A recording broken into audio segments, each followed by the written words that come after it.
શરૂઆત બાળકને મોબાઈલની આપણે જ કરાવીએ છીએ અને પછી આપણે એવું કહીએ છીએ કે હવે મારું બાળક જે છે મોબાઈલ વગર રહી શકતું નથી. આ સગીર વયની ઉંમર જે છે એમાં આજે આખું સોશિયલ મીડિયાનું એડિક્શન છે એ કેટલું ઇમ્પોર્ટન્ટ હશે? પબ્લિસિટી મેળવવા માટે અથવા તો વ્યૂઝ વધારવા માટે કે લાઇક વધારવા માટે અથવા તો એના ફોલોવર્સ વધારવા માટે જેમ કહેવાય કે મગજ વાપરવાની જરૂર જ નથી હોતી એવા વિડીયોઝ, એવી વાતો, એવા ડાયલોગ્સ એ બધું જ એ સોશિયલ મીડિયા પ્લેટફોર્મ ઉપર આવે છે અને આવા જે સોશિયલ મીડિયા પ્લેટફોર્મ છે ને એની અંદર કચરો જે છે એ આપણા મગજની અંદર નાખે છે. નમસ્કાર દર્શક મિત્રો, આજે આપણા આ પોડકાસ્ટમાં એક એવું વ્યક્તિ ઉપસ્થિત છે જે વધારે પડતા સંશોધન અને રિસર્ચ બેઝડ આખું તેમનું બેકગ્રાઉન્ડ છે. ત્યારે આજના સમયમાં આવા રિસર્ચ અને સંશોધન જે છે એ આપણી સાથે ડૉક્ટર ધારા દોશી જે છે તે એક આસિસ્ટન્ટ પ્રોફેસર છે સૌરાષ્ટ્ર યુનિવર્સિટીમાં સાયકોલોજી ડિપાર્ટમેન્ટમાં. તે આખું યુવા અવસ્થામાં જે ટીનેજ બેઝડ લાઈફ છે એનું રિસર્ચ કરે છે, એમનું મેન્ટલ સ્ટેટ ઉપર રિસર્ચ કરે છે, gaming addiction, psychology, mind, stress, anxiety, depression, આ બધું જ આખું એમનું બેકગ્રાઉન્ડ છે. ત્યારે હું હાર્ટીલી વેલકમ કરું છું રાજકોટ મિરરના પ્લેટફોર્મ પર ડૉક્ટર ધારા દોશીનું.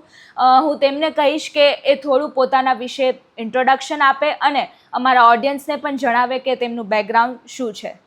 નમસ્કાર, હું ડૉક્ટર ધારા દોશી સૌરાષ્ટ્ર યુનિવર્સિટીના મનોવિજ્ઞાન ભવનમાં આસિસ્ટન્ટ પ્રોફેસર તરીકે કાર્યરત છું અને અમારો જે વિષય છે મનોવિજ્ઞાન છે અને મનોવિજ્ઞાન એટલે માત્ર એક ક્લાસરૂમની અંદર ભણાવવાનો વિષય જ નથી. સૌથી વધારે અમારું જે કાર્ય રહ્યું છે કોવિડના સમયથી શરૂ થયું છે અને ત્યારથી જે કાઉન્સેલિંગ સેન્ટર એ ડિપાર્ટમેન્ટની અંદર કાર્યરત થયું છે. આ કાઉન્સેલિંગ સેન્ટરમાં જે કોઈ પણ પેશન્ટ આવતા હોય છે અથવા તો જે કંઈ પણ અમે કાઉન્સેલિંગ કરતા હોઈએ છીએ એને આધારે અલગ અલગ રિસર્ચિસ થતા હોય છે અને ખાસ કરીને રિસર્ચની અંદર અમને જો કોઈ હેલ્પફુલ થતું હોય તો એ છે અમારા રિસર્ચના જે સ્ટુડન્ટ્સ હોય છે એ લોકો. એટલે જે ડિપ્લોમાના સ્ટુડન્ટ્સ છે, જે માસ્ટરના સ્ટુડન્ટ્સ છે એ અમને સતત પ્રોત્સાહન પણ પૂરું પાડે છે અને અમે જે કોઈ પણ કાર્ય સોંપીએ એ કાર્ય ઉપર એ લોકો વ્યવસ્થિત ભાર મૂકી અને કામને પણ પૂરું કરે છે. તો આ રીતે અમારું આખું રિસર્ચ વર્ક જે છે એ શરૂ થતું હોય છે. શ્યોર, થેન્ક યુ આપનું ઇન્ટ્રોડક્શન આપવા માટે. હવે મારા પ્રશ્નો તમને એ જ હશે કે યુવા અવસ્થા જે અત્યારે છે અને ડિજિટલ વ્યસન જે આપણે કહીએ એ છે અત્યારે, તો એના વિશે તમે શું કહેશો કે આજના યુગમાં ડિજિટલ વ્યસન કેટલી હદે આખું પ્રસરી રહ્યું છે? હવે વ્યસન જે છે અથવા તો કોઈ પણ ટેવ છે એ આપણને હાનિકારક જ સાબિત થવાની છે. કોઈ પણ બાબતનું વ્યસન ક્યારે થાય છે? જ્યારે આપણે એના વગર રહી નથી શકતા હોતા ત્યારે.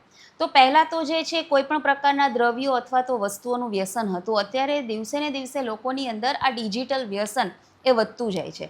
તો એ કામ કઈ રીતે કરે છે? તો એક આપણા બ્રેઇનની અંદર, એક શરીરની અંદર એક કેમિકલ હોય છે કે જેને ડોપામાઇન તરીકે ઓળખવામાં આવે છે.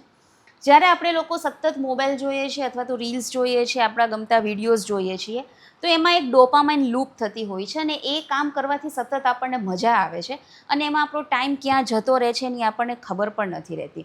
એટલે આ એક અતિશય આનંદની અંદર આવી અને આજનું યુવા ધન જે છે એ મોબાઈલ જે છે એનો નેગેટિવ ઉપયોગ તરફ વળ્યું છે.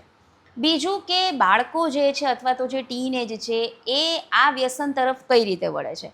તો જનરલી આપણે જોઈએ છીએ અમારું જે ફિલ્ડ છે એ ક્લિનિકલ અને સોશિયલ સાયકોલોજીનું છે. તો સોસાયટીનો સ્ટડી કરવું એ પણ એક અમારો રસનો વિષય છે. તો મેજોરિટી લોકોને અત્યારે સિંગલ ચાઇલ્ડ છે. જો કે એક બીજો ટ્રેન્ડ અત્યારે આવી જ ગયો છે જેને ડિંક ટ્રેન્ડ તરીકે ઓળખીએ છીએ, ડબલ ઇન્કમ નો કિડ્સ, પણ એની વાત આપણે પછી કરશું. તો મેજોરિટી ફેમિલીની અંદર એક ચાઇલ્ડ છે અને જ્યારે એક જ ચાઇલ્ડ હોય તો એને સાચવવું અથવા તો એની દરેક જરૂરિયાતો પૂરી કરવી એ માતા પિતાની પહેલી પ્રાયોરિટી હોય છે. તો માતા પિતા એને દરેક શોખ પૂરા કરવા માટે અથવા તો માતા પિતાની દરેક જરૂરિયાતોને પૂરી કરવા માટે સતત એની હામાં હા મેળવવાનો પ્રયત્ન કરતા હોય છે. અને ક્યારેય એ બાળક એ ડિજિટલ મીડિયા તરફ અથવા તો એ ડિજિટલ પ્લેટફોર્મ તરફ અને ડિજિટલ વ્યસન તરફ આગળ વધી જાય છે એની એને ખુદને પણ જાણ રહેતી હોતી નથી. તો આ રીતે બાળક જે છે એ સતત ડિજિટલ વ્યસન તરફ આગળ વધતું જાય છે અને બાળક જ્યારે યુવાન થાય છે ત્યારે એ આ વ્યસનને છોડી શકતું હોતું નથી. એટલે આ આખી એક સાયકલ છે જેની શરૂઆત એ નાનપણથી થાય છે અને એની અસરો જે છે યુવાવસ્થા સુધી આવવાની શરૂ થઈ જતી હોય છે. હા, આપે જેમ કીધું કે એક ડોપામાઇન ક્રિએટ થાય છે આપણા વ્યક્તિના બોડીમાં, ત્યારે એક નોર્મલ એડિક્શન મોબાઈલનું અને એક ડેન્જરસ એડિક્શન જે આપણે કહીએ, એ પેરેન્ટ્સને કેટલી હદે એમાં સિમિલારિટી થવી જોઈએ કે ના આ એક હદ સુધી બહાર જાય છે અને આને રોકવું જોઈએ, તો એ આખું રેડ ફ્લેગ જે આપણે જોઈ શકીએ કેવી રીતે આઈડેન્ટિફાઈ કરી શકાય? હવે આપણે ડિજિટલ વ્યસનને હાનિકારક એટલે નથી સમજતા કારણ કે એના જે ડાયરેક્ટ એના જે ગેરફાયદાઓ છે ને આપણને દેખાતા નથી. દાખલા તરીકે ડૉક્ટર્સ આપણને એવું સમજાવતા હોય છે કે વધારે પડતા પાન ફાકી કે એવું કશું ખાવાથી અથવા તો તમાકુ ખાવાથી, સિગાર પીવાથી કે ડ્રિંક કરવાથી આપણા ફેફસા ડેમેજ થાય છે, આપણું લીવર ડેમેજ થાય છે, આપણને એનાથી કેન્સર થવાની ભીતિ રહેલી હોય છે. પણ એવું આપણે કોઈને કહેતા સાંભળેલા નથી કે મોબાઈલ જે છે વધારે પડતો યુઝ કરતા હતા ને તો એને આવી તકલીફ થઈ. શા માટે? કારણ કે આપણે એની અવેરનેસને અત્યાર સુધી ફેલાવવામાં ક્યાંક ને ક્યાંક સફળ રહ્યા નથી.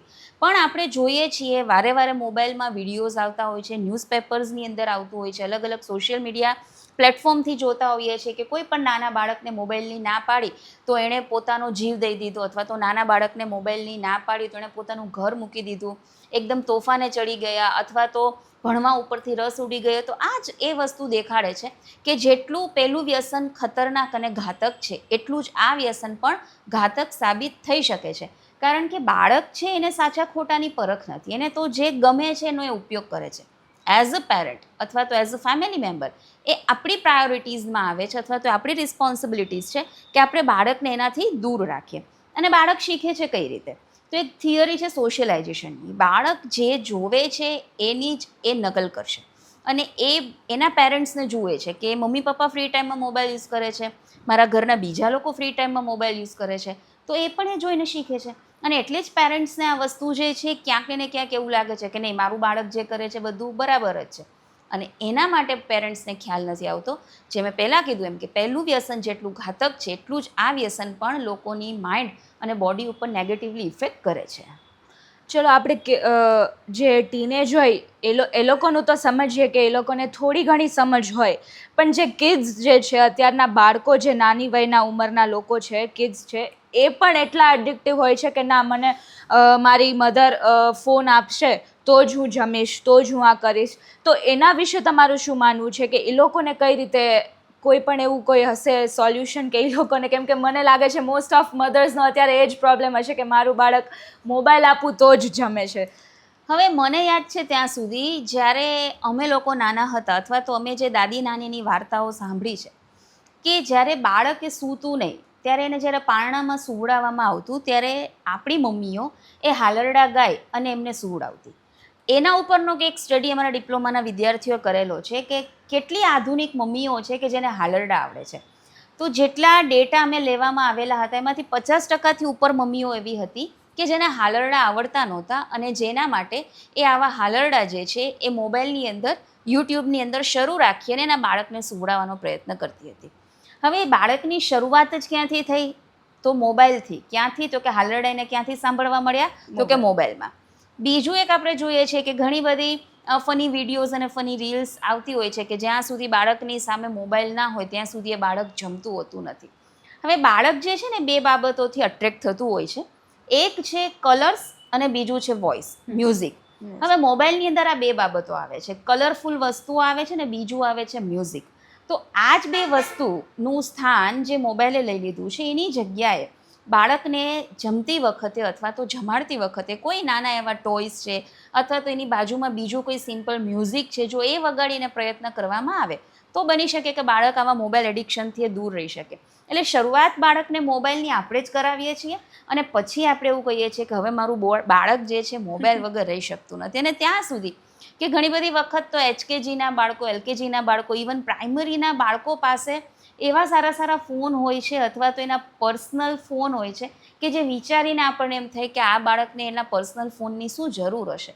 પણ એ પેરેન્ટ્સનું જ્યારે સોશિયલ બેકગ્રાઉન્ડ જોઈએ તો એ પેરેન્ટ્સનું સોશિયલ અને ઇકોનોમિકલી બેકગ્રાઉન્ડ એટલું હાઈ હોય છે કે એને એ સોસાયટીની અંદર મારું બાળક પણ કંઈક છે, અમને પણ બધું આવડે છે, અથવા તો મારા બાળકને બધું આવડે છે, એ દેખાડવા માટે, કમ્પેરિઝન માટે માતા પિતા એના બાળકને મોબાઈલ જે છે આપી દેતા હોય છે.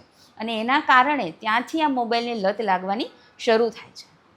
પણ આપણે જોઈએ છે કે અત્યારના જે બાળકો છે અને આપણે જે પહેલાં બાળકો હતા એ અત્યારે એના ઉપર બહુ જ વધારે ડિફરન્સ અંતર હોય છે, કારણ કે અત્યારના બાળકો એમાં મને ક્યાંક ને ક્યાંક એવું લાગે કે બિચારી માતાઓ પણ ક્યાંક ને ક્યાંક હેલ્પલેસ છે, કારણ કે અત્યારના બાળકો ખૂબ જ જિદ્દી હોય છે. એમનો સ્વભાવ એવો હોય છે કે અંતે પછી માતાઓને ગીવઅપ કરી દેવું પડે છે કે ના ચલો વાત માની લઈએ.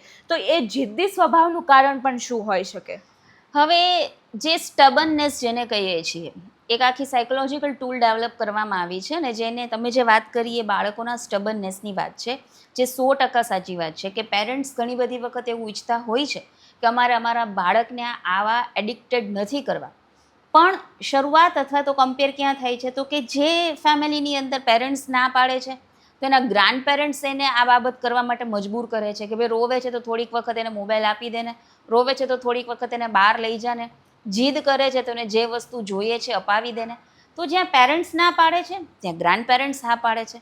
જે જગ્યાએ ગ્રાન્ડ પેરેન્ટ્સ ના પાડે છે તો એ જગ્યાએ પેરેન્ટ્સને એવું છે કે નહીં, અમારા બાળકને અમે જે સ્ટ્રગલ કરી છે અમારા બાળકને કરવા નથી દેવી. અને આ બધાની અંદર બાળક જોવે છે શું કે મારી જીદ એ સૌથી વધારે પૂરી ક્યાંથી થાય છે. હવે બાળક સ્ટબન ક્યાંથી થાય છે? તો ભલે આપણે સ્વીકારીએ કે ના સ્વીકારીએ, પણ આપણી જે ફૂડ પેટર્ન છે ને એની આપણા માઇન્ડ અને બોડી ઉપર સૌથી વધારે ઇફેક્ટ થતી હોય છે. આપણી જે ફૂડ પેટર્ન બદલાણી છે, તીખો, તળેલો, તામસી ખોરાક ખાવો, અને એના કારણે આયુર્વેદની અંદર જે આપણી 3 પર્સનાલિટી છે, સત્વ, રજસ અને તમસ, એમાં તામસિક પ્રકૃતિ જે છે બાળકની થતી જાય છે, અને એના કારણે બાળકની અંદર આ સ્ટબનનેસ એ ડેવલપ થતી જાય છે. એટલે આપણું બાળક એ ફૂડ કેવું ઇન્ટેક કરે છે, આપણે આપણા બાળકને કેવું ફૂડ આપીએ છીએ, એની સીધી અસર આપણા માઇન્ડ ઉપર થતી હોય છે. આપણે પોતે પણ ફીલ કર્યું હશે, જ્યારે આપણે કોઈ પણ ફાસ્ટ રહેલા હોય, એટલે કે આપણા કોઈ ઉપવાસ હોય અથવા તો આપણે એક દિવસ જમવાનું સ્કીપ કરી દીધું હોય, ત્યારે એની જાતે જ આપણું માઇન્ડ જે છે એ થોડુંક શાંત રહેશે. શા માટે? કારણ કે એક બોડીને થાક લાગે છે, બોડીને ભૂખ લાગી છે, અને બોડી જે છે એ સામે પ્રતિકાર આપવા માટે તૈયાર નથી, એટલે માઇન્ડ જે છે એની સાથે સાથે રિલેક્સ થઈ જાય છે. એટલે જે બદલાયેલી ફૂડ પેટર્ન છે એની ઇફેક્ટ સૌથી વધારે બાળક ઉપર થાય છે. બીજું કે બાળકે આખી સોસાયટીને જુએ છે. જ્યારે બાળક પોતે બહાર જાય છે, ઘરનું વાતાવરણ શાંત છે, ઘરનું એન્વાયરમેન્ટ બહુ સારું છે, પણ જ્યારે બહાર જાય છે રસ્તાની વચ્ચે જોવે છે કે નાની નાની વસ્તુમાં એ કોઈ મારામારી થાય છે, નાની નાની વસ્તુમાં કોઈ ઇશ્યુ ઊભા થાય છે, અને બાળક એને એક્સેપ્ટ કરે છે. એટલે એક બાળક એ નાનું થાય ત્યારથી શરૂ કરીને મોટું થાય ત્યાં સુધી માત્ર ને માત્ર એનું ફેમિલી નહીં, એનું ફેમિલી, એનું પિયર ગ્રુપ, એના પડોશીઓ અને આપણે બધા એને કઈ રીતનો ઉછેર આપવા માટે તત્પર બન્યા છીએ એ બધાની અસર એના ઉપર થાય છે. એટલે માતા પિતા ઘણી બધી વખત બહુ હેલ્પલેસ થઈ જતા હોય છે. એના પ્રયત્ન હોય જ છે કે અમારા બાળકને અમારા આવા રસ્તે નથી લઈ જવા દેવું, પણ આજુબાજુનું જે વાતાવરણ છે, વાતાવરણ એ સીધી બાળકના માઇન્ડ ઉપર અસર કરતું હોય છે. ખૂબ સાચી વાત છે. એટલે જ કહીએ કે જે કિડ્સ તો છે, પણ બીજો મારો પ્રશ્ન એ હશે કે સોશિયલ મીડિયા ક્યાંક ને ક્યાંક મને એવું લાગે છે કે સગીર વયના જે લોકો છે એમાં પણ ગુનાઓનો આપણે ઇતિહાસ જોઈએ.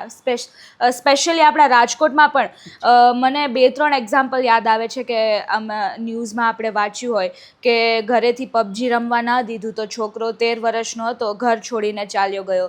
બીજું એક્ઝામ્પલ આપણે જોઈએ તો કે ગેમ રમવાની, મોબાઈલ આપવાની ના પાડી તો કરી લીધો. અને ત્રીજું એક્ઝામ્પલ જોઈએ એ તો બહુ જ ખતરનાક કહેવાય કે ગેમની લતમાં આવીને ઘરના અકાઉન્ટના બેંક અકાઉન્ટમાંથી અમુક રકમ 5-6 લાખ રૂપિયા છોકરાએ ઉપાડી લીધા હતા, ગેમની અસર, આ જે એડિક્શન છે એના કારણમાં. તો મને લાગે છે એવું કે આ સગીર વયની ઉંમર જે છે એમાં આ જે આખું સોશિયલ મીડિયાનું એડિક્શન છે એ કેટલું ઇમ્પોર્ટન્ટ હશે?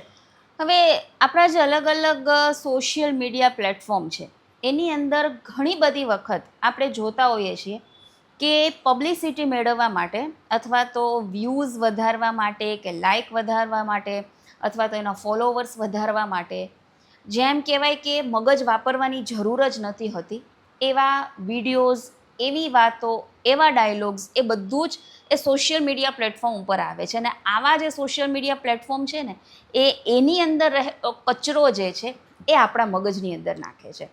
હવે આપણે તો એમાંથી સાચું અને ખોટું એનો ડિફરન્સ શું છે એ પામી શકીએ છીએ, પણ જે આ સગીર વયનું બાળક છે અથવા તો એવું બાળક છે કે જેને અત્યારે ફિઝિકલ ચેન્જીસ થાય છે, જેના હોર્મોનલ ચેન્જીસ થાય છે, જેના સાયકોલોજીકલ ચેન્જીસ થાય છે. આ ચેન્જીસની અંદર ક્યાં કે તાલમેલ મળતો નથી. અત્યારે એઆઈ એટલું બધું વધી ગયું છે કે એમાં સાચું શું ખોટું શું, યોગ્ય શું અયોગ્ય શું, એનો ડિફરન્સ પણ આપણે ઘણી બધી વખત જોઈ શકતા હોતા નથી. નાની નાની બાબતોને વાયરલ કરી દેવી, નાની નાની બાબતોને સોશિયલ મીડિયા પ્લેટફોર્મ ઉપર મૂકી દેવી કે જેનો કોઈ અર્થ જ હોતો નથી, અને એને પણ તમે જ્યારે જોશો તેના ફોલોવર્સ એ લાખોની અંદર હશે. એક સ્ટડી અમારા બાળકોએ કરેલો હતો કે અમુક એવા પ્લેટફોર્મ્સ કે જે પોઝિટિવિટી ફેલાવતા હોય છે, જે લોકોને મદદ કરવા માટે આગળ વધતા હોય છે, એના ફોલોવર્સ, અને એવી બાબતો કે જ્યાં Huge ફની difference. કે નેગેટિવિટી આવતી હોય છે અથવા તો જ્યાં ગુસ્સો કે આક્રમકતા આવતી હોય છે, એના જે ફોલોવર્સ છે, તો બંનેની અંદર ખાસો એવો ડિફરન્સ જોવા મળે છે. શું કામ? કારણ કે નેગેટિવિટી સ્વીકારવી એ બહુ 2 મિનિટની વાત છે, અને સગીર વયનું બાળક જે છે આ નેગેટિવિટીને તાત્કાલિક એક્સેપ્ટ કરી લેશે, પણ પોઝિટિવિટી સ્વીકારવી અને પોઝિટિવિટી ફેલાવવી આ બે બહુ ટફ કામ છે, અને એ ટફ બાબતોને સ્વીકારવી એ દરેક વ્યક્તિ કરી શકતી હોતી નથી. અને એટલે આજે સોશિયલ મીડિયા પ્લેટફોર્મ ઉપર જે નેગેટિવિટી આવે છે એનો સ્વીકાર જો સૌથી વધારે થતો હોય તો એ આ સગીર વયના બાળકોથી થાય છે, અને પછી એનો ફેલાવો કરે છે. એટલે આપના માધ્યમથી જેટલા લોકો આજે આ જોઈ રહ્યા છે, ને મારે કહેવું છે, કોવિડ વખતે આપણે સૌએ જોયું હશે કે આજે કોવિડનો રિપોર્ટ એ બહુ નેગેટિવ આવ્યો હોય અને બીજે જ દિવસે સડન એને સિમ્ટમ્સ દેખાવાનું શરૂ થઈ જાય. કારણ તો કે કોવિડ વખતે આપણા દરેકના મોબાઈલની અંદર સૌથી વધારે ન્યૂઝ કોના? કોવિડના. સૌથી વધારે ન્યૂઝ કોના? આજે ઓક્સિજનનો આટલો અભાવ થયો, આજે મેડિસિનના આમ થયું, આજે બેડ ન મળ્યો. અને આ નેગેટિવિટીના કારણે જે એવા લોકો હતા કે જે પોતે સજેસ્ટિવ પર્સનાલિટી ધરાવતા હતા, એ લોકોને કોઈ પણ સિમ્ટમ્સ ન હોવાના કારણે હોવા છતાં પણ એનું ઓક્સિજન ઘટવા માંડ્યું, એને તાવ આવવા માંડ્યો. શા માટે? કારણ કે ઇટ્સ અ ટોટલી સાયકોસોમેટિક. તમે વિચારો છો એની સીધી ઇફેક્ટ એ તમારા બોડી અને માઇન્ડ ઉપર થાય છે. અને એ જ સમયે અમારા ડિપાર્ટમેન્ટની અંદર પ્રોફેસર ડૉક્ટર યોગેશ જોક્સને અને મેં એક આખી કેમ્પેન શરૂ કર્યું હતું, સ્ટોપ નેગેટિવિટી, સ્પ્રેડ પોઝિટિવિટી. અમારા દરેક વિદ્યાર્થીઓને એક સૂચના હતી કે તમારે તમારા સોશિયલ મીડિયા પ્લેટફોર્મ ઉપર, ઇવન ઇન્સ્ટા હોય, એ તમારું વોટ્સએપ હોય, ફેસબુક હોય, તમારે કોઈ પણ કોવિડના મેસેજીસ નથી મૂકવાના. એની જગ્યાએ તમે ફની જોક્સ મૂકો, ફની વિડીયોઝ મૂકો, મોટિવેશન મૂકો, અને પછી તમે જુઓ કે લોકોના કેવા રિપ્લાય આવે છે. તમે બિલીવ નહીં કરો કે એક અઠવાડિયાની અંદર અમારી આ વસ્તુઓને જોઈ અને અમારા સ્ટુડન્ટના ફેમિલી મેમ્બર્સ, અમારા ફેમિલી મેમ્બર્સ, બાકી સોસાયટીના કેટલા બધા લોકો અમારી સાથે આ કેમ્પેનમાં જોડાયેલા હતા. કારણ કે તમે રૂબરૂ ત્યારે મળવાના નહોતા. તો એ પણ એક માધ્યમ છે કે લોકો નેગેટિવિટી ફેલાવવાવાળા ઘણા બધા લોકો છે, પણ આપણું એક કામ શું છે કે પોઝિટિવિટીને સ્પ્રેડ કરો. તો એક આ કેમ્પેનથી પણ આપણે સગીર વયના બાળકો કે યુવાનોને આમાંથી પાછા વાળી શકીએ છીએ. ખૂબ જ સારી વાત કહેવાય કે આવું કોવિડના ટાઈમમાં પણ એક આવું પહેલ ઊભી કરવી એ ખૂબ જ નેગેટિવ ટાઈમ પીરિયડ આપણા સૌ માટે હતો ત્યારે જ. પણ આપણે સગીર વયની વાત પણ કરી લીધી, આપણે બાળકોની વાત પણ કરી લીધી, પણ આપણે જોઈએ તો મને આ પ્રશ્ન ઘણા વખતથી મારા મગજમાં આવે કે જ્યારે આપણે વચ્ચે, અને અત્યારે પણ હજી પણ એવું જ છે કે ક્રાઇમ રેટ્સ આપણા રાજકોટમાં બહુ જ વધી ગયા છે. આપણે જોઈએ તો દિવસમાં 2 મર્ડર થતા હોય છે, જે વસ્તુ પહેલાં નહોતી થતી. પણ આપણને એમ થાય કે ચલો બાળકો અને એ લોકો સોશિયલ મીડિયા કે જે હોય એ લોકો જોઈને કરતા હશે, પણ આજે મોટા લોકો, અડલ્ટ જે છે, એ લોકો મને નથી લાગતું કે સોશિયલ મીડિયા ઉપર એટલા કનેક્ટેડ હોય.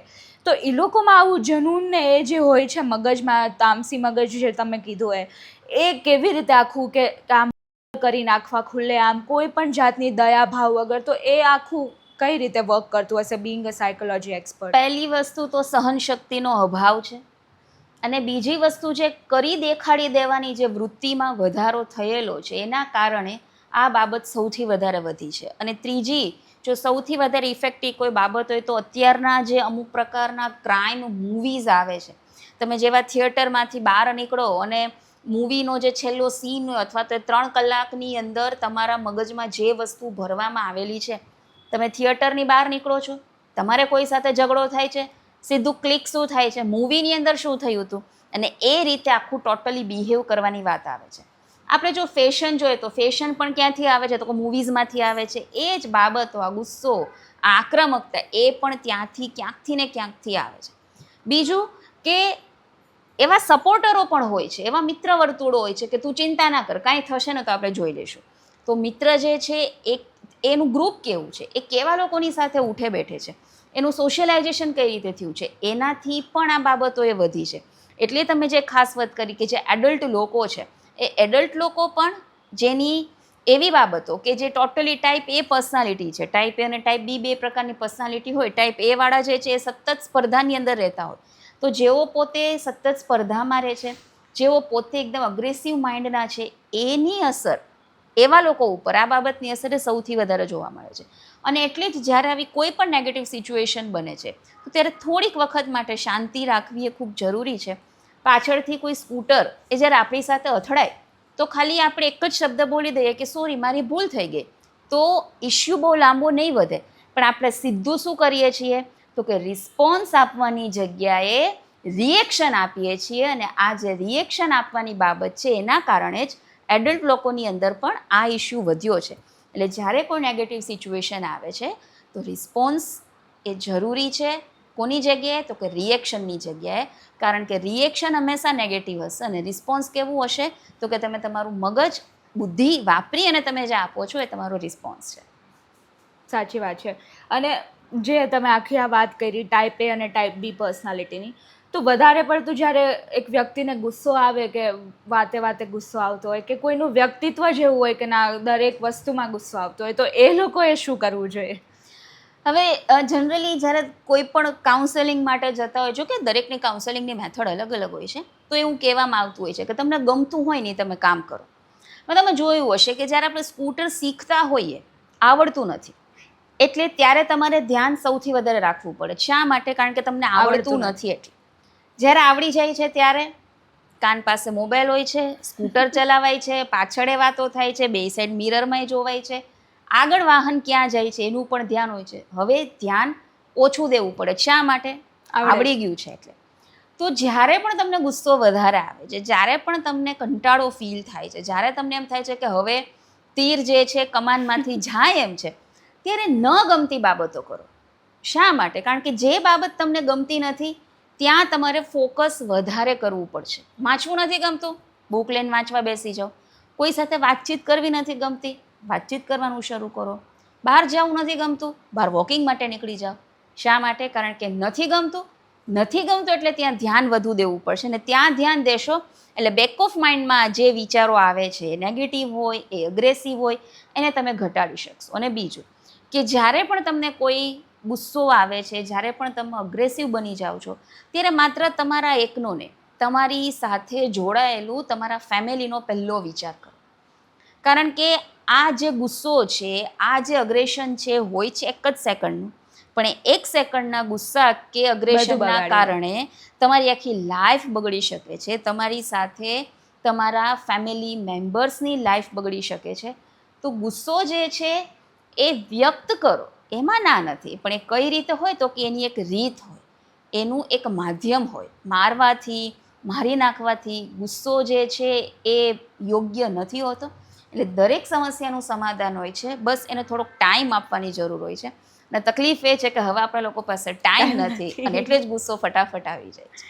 સાચી વાત છે. તો આ જે ગુસ્સાની આપણે જે વાત કરી કે આપણે જે ન ગમતું હોય એ કામ કરવું જોઈએ, તો મેં તમારા એક સર્વેમાં વાંચ્યું હતું કે સંગીત એ એક પર્સનની લાઈફમાં ઘણું એક એવો રોલ પ્લે કરે છે કે એનાથી કાંઈક બદલી શકે છે. તો સંગીત એક પર્સનની લાઈફમાં કેટલું ઇમ્પોર્ટન્ટ બની શકે? તો મ્યુઝિક, સંગીત એવી બાબત છે કે જે તમને કેથાર્સિસ કરવા માટે, એટલે કે તમારા મનની વાતને બહાર કાઢવા માટેનું એક અસરકારક માધ્યમ છે. આપણે જોયું હશે કે જ્યારે આપણે દુઃખી હોઈએ ત્યારે આપણે સેડ સોંગ વધારે સાંભળીએ એટલે આપણને વધારે રડવું આવે. ઘણા બધા લોકોનું બ્રેકઅપ થયું હોય તો એ પ્રકારના સોંગ સાંભળશે એટલે ત્યારે એવું થાય કે આ સોંગ જાણે મારા માટે જ બન્યું છે. પણ જે મેં કીધું એમ કે એક તો તમારું બ્રેકઅપ થયું છે, એક તો ઓલરેડી તમે દુઃખી છો, તો એ સમયે એવા ગીતો સાંભળવા કરતાં તમે મોટિવેશન સોંગ સાંભળી તમારી જાતને જ મોટિવેટ કરી શકો છો. જો અઘરું છે, અશક્ય નથી, પણ આપણે જે છે ને એ સરળ બાબતોને સ્વીકારવા માટે તૈયાર બન્યા છીએ. બીજું કે જે અમારી જે સ્ટુડન્ટ હતી દેસાઈ ઉન્નતિ, એણે જે સંગીત ઉપર સર્વે કર્યો હતો, તો પહેલાં એણે જે સ્ટુડન્ટ છે એના અમુક સાયકોલોજીકલ મેઝરમેન્ટ કર્યા, એની એન્ઝાયટી, સ્ટ્રેસ, એનું મેઝરમેન્ટ કર્યું. એને અમુક સમય સુધી અમુક પ્રકારનું સંગીત જે છે સંભળાવવામાં આવ્યું, અલગ અલગ પ્રકારના રાગ, કારણ કે એ પોતે જ ગાયક છે અને પોતે આવી રીતે સંગીતની જાણકાર છે મારા કરતાં વધારે સારી રીતે. તો એણે અમુક પ્રકારના સંગીત એને સંભળાવ્યા અને પછી પ્રી સ્ટડી પછી જ્યારે પોસ્ટ સ્ટડી કરવામાં આવ્યો તો જેટલા નેગેટિવ સાયકોલોજીકલ ફેક્ટર્સ હતા એમાં ઘટાડો થયો અને પોઝિટિવ સાયકોલોજીકલ ફેક્ટર હતા એમાં વધારો થયો. બીજું આપણે એ પણ જોયું છે, જ્યારે આપણે ડ્રાઇવિંગ કરતા હોઈએ ત્યારે આપણને બહુ શાંત મ્યુઝિક નથી ગમતા. શા માટે? સીધી એની ઇફેક્ટ આપણે ડ્રાઇવિંગ ઉપર થાય છે. પણ જ્યારે આપણે ડ્રાઇવિંગ કરતા હોય ત્યારે એકદમ ફાસ્ટ અને એકદમ રેપ સોંગ ને પોપ સોંગ સાંભળીએ છીએ. શું કામ? કારણ કે એનાથી આપણને ડ્રાઇવિંગમાં મજા આવે છે. શા માટે? કારણ કે સંગીતની સીધી અસર ક્યાં થાય છે? તો કે આપણા બ્રેઇન ઉપર થાય છે. તો મ્યુઝિક જે છે એ આપણા માટે ખૂબ અગત્યનું છે. ઘણી બધી મહિલાઓને આપણે સાંભળી હશે કે હું જ્યારે કામ કરવા બેસું ને તો મ્યુઝિક શરૂ હોય ને તો મને કામ કરવાની બહુ મજા આવે. શું કામ? કારણ કે મ્યુઝિક આપણા આખા બોડીને ઇફેક્ટ કરતું હોય છે. અને એટલે જ સંગીત જે છે એવું સાંભળો કે જે તમારા મનને શાંત કરે, નહીં કે તમારા ગુસ્સામાં વધારો કરે.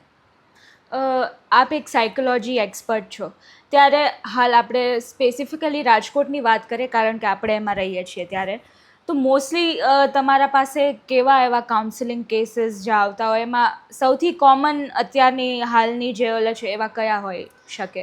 સૌથી વધારે જે કેસીસ અમારી પાસે આવે છે, એક તો એ ફેમિલી એડજસ્ટમેન્ટના છે કે ફેમિલીના મેમ્બર્સની સાથે ફાવતું નથી. બીજું જે છે એકબીજા સાથેના ટ્રસ્ટ ઇસ્યુ છે, અને ત્રીજા જે ઇસ્યુ છે એ છે ઈગો ઇસ્યુ છે. હું કોઈ જગ્યાએ જોબ કરું છું તો ત્યાં મારા સિનિયરો મને હેરાન કરે છે, એવા પ્રકારના ઇસ્યુ.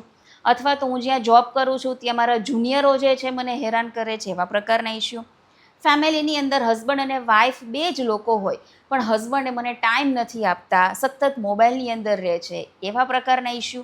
જ્યારે હસબન્ડને એવું પૂછવામાં આવે કે તમે કેમ આવું કરો છો તો એનો એવો જવાબ હોય કે જે કરું છું મારા ફેમિલી માટે જ કરું છું ને. તો એની જગ્યાએ એના પ્રકારના એવા ઇસ્યુ હોય છે. એટલે જે સૌથી વધારે ઇસ્યુ આવે છે ફેમિલી ઇસ્યુ ને ટ્રસ્ટ ઇસ્યુ.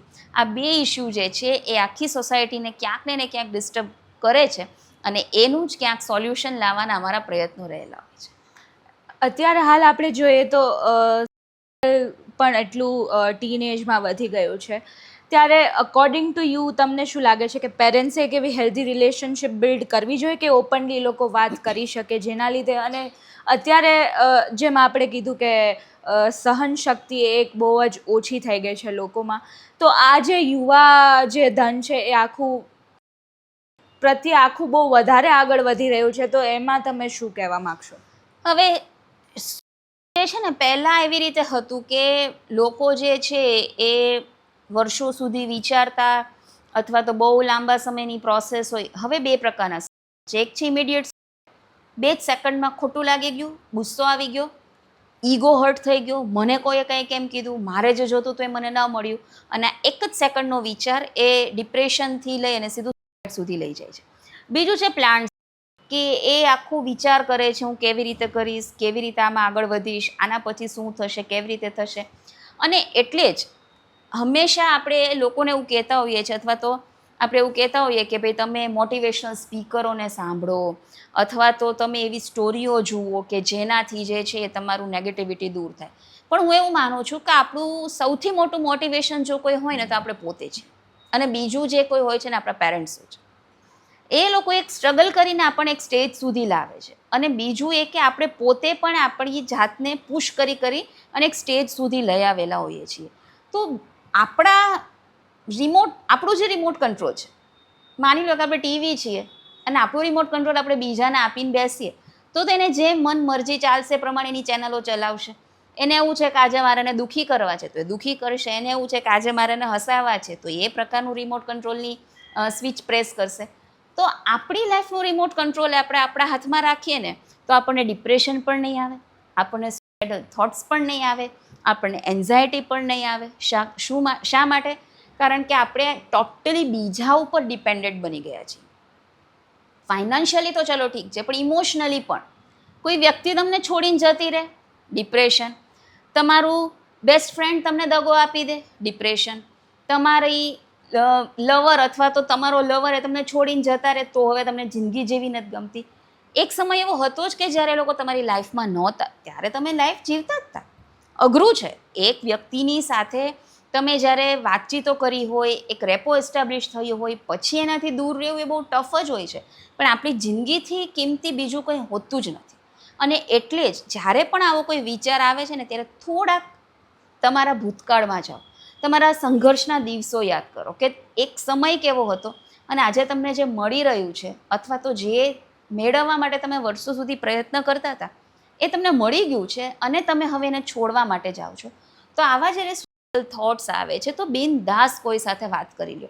અને આપણી એક સૌથી મોટી મર્યાદા એ છે કે કોઈ વ્યક્તિ આવીને આપણને એવું કહે ને કે ભાઈ મને આજે ડિપ્રેશન જેવું લાગે છે, અથવા તો મને બહુ નેગેટિવ વિચાર આવે છે, તો આપણે એને બહુ હસવામાં કાઢી લઈએ છીએ. એને હસવામાં કાઢવાની જરૂર જ નથી. એને રોવું આવે છે, એને જેટલું રોવું છે એને રોવા દો, કારણ કે રોવાથી મન હળવું થાય છે. પણ આપણે એનાથી ઊંધું કરીએ છીએ, હવે રોમાં ને જે થવાનું હશે એ થશે, હવે તું ચિંતા ના કર. રડી લેવાથી ને નેગેટિવિટી બહાર નીકળે છે. 1 દિવસ 2 દિવસ 5 દિવસ, એને જેટલા દિવસ રડવું છે રડી લેવા દો. રડવાથી એ શાંત પડશે. બીજું કે આપણા સમજાવ્યા છતાં પણ જ્યારે એ કોઈ નેગેટિવ રસ્તે જાય છે, એને કોઈ નેગેટિવ એક્સપિરિયન્સ થાય છે, એ પાછા આવે છે, તો આપણી સોસાયટીની બીજી એક સૌથી ખરાબ વાત હોય ને, તો શું, હા અમે તો કહેતા જ હતા કે આવું ના કરાય, હજી કરો, તમે તમારી રીતે નિર્ણય લીધો તો મળી ન અસફળતા. જો એને ખબર જ હોત કે આમાં મને અસફળતા મળવાની છે, તો એ સિલેક્ટ જ ના કરે. એ તમારી પાસે એટલે આવે છે કે એને એવું છે કે આ વ્યક્તિ મને સાચવશે, આ મને સાંભળશે, આ મને સંભાળશે. આપણે કરીએ છીએ ઊંધું, આપણે એને સંભળાવીએ છીએ. જરૂર છે એને સાંભળવાની, સંભળાવી દેવાની નહીં. બસ થોડાક આવા ફેરફારો કરીએ ને આપણે આપણી લાઈફસ્ટાઈલમાં. આપણી પાસે કોઈ વ્યક્તિ પોતાના મનની વાત કરવા આવે છે તો એને સાંભળો, એને જજ ના કરો, તો ધીમે ધીમે આ રેશિયો પણ ઘટાડી શકશું. અને એટલે જ જિંદગીની કોઈ એવી સમસ્યા નથી કે જેનું સોલ્યુશન ન હોય. પણ હા, આપણે ઓવર એમ્બિશિયસ થઈને બેઠા છીએ તો પછી એનો કોઈ ઉકેલ મળતો નથી. એટલે જોવો, પેલી કહેવત છે ને કે ભાઈ જેટલી આપણી ત્રેવડ હોય એ પ્રમાણેનું વર્તન જે છે કરવું પડે, તો એ પ્રમાણે રહીએ તો હું માનું છું ત્યાં સુધી કોઈ પણ સમસ્યા આવશે નહીં. ખૂબ સરસ આપે જે ટિપ્સ આપી એ મને લાગે છે કે અમારા માધ્યમથી જ ઘણા યુથને એ બેનિફિટ થશે. અને મને એવું લાગે છે કે ક્યાંક ને ક્યાંક થોડુંક મોટિવેશન, થોડુંક મેડિટેશન અને થોડીક સહનશક્તિ જો આપણે સૌ કોઈ આપણા જીવનમાં ઉતારી દઈએ તો ક્યાંક ને ક્યાંક આપણે આગળ ખૂબ જ એક સારી એવી પીસફુલ લાઈફ જીવી શકીએ છીએ. તો આ હતા ડૉક્ટર ધારા દોશી, જેને ખૂબ જ સારી રીતે સાયકોલોજી એક પર્સન, એક વ્યક્તિ ટુ વ્યક્તિ કેટલું ડિફર કરે અને કેટલું આપણામાં સાયકોલોજી ઇમ્પોર્ટન્ટ છે, માઇન્ડમાં એટલું ઇમ્પોર્ટન્ટ છે, એ આપણને આજે ખૂબ જ સારી રીતે ડૉક્ટર ધારાએ સમજાવ્યું. તો આવા જ પોડકાસ્ટ માટે આપ જોડાયા રહો રાજકોટ મિરર સાથે. Thank you.